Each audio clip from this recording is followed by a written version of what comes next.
turre waan fedhan jedhanii sirrattaan hin faayootii yaane argataa fidamne jaalalaan jijjiiru amma lubbuun jiru ammataan umroo.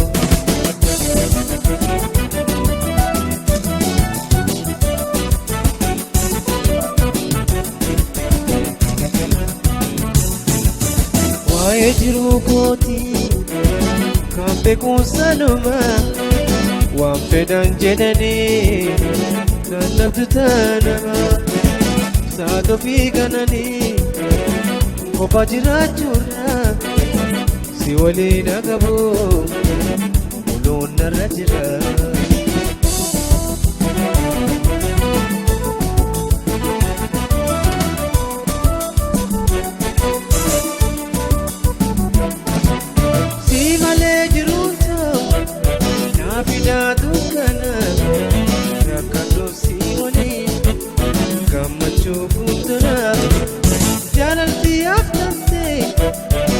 Murteessuus numa abbaa biraan dabru jechi hamaan nama.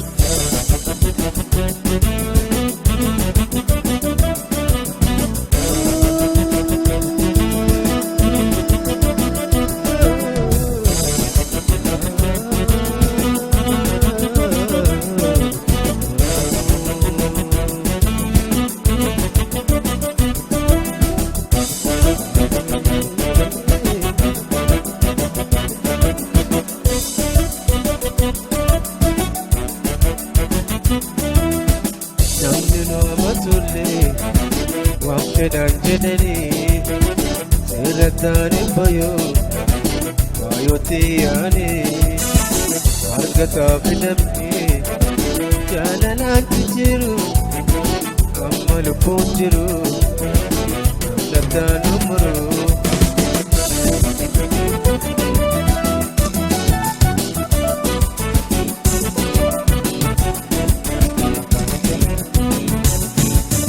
Naafati waltaanu maaltu dhibee ormaa kanarra mufatee boru araarama kaanotee nuun dhabuu riskii rabbi kenna suuta jarraa kannee boru keessa maana.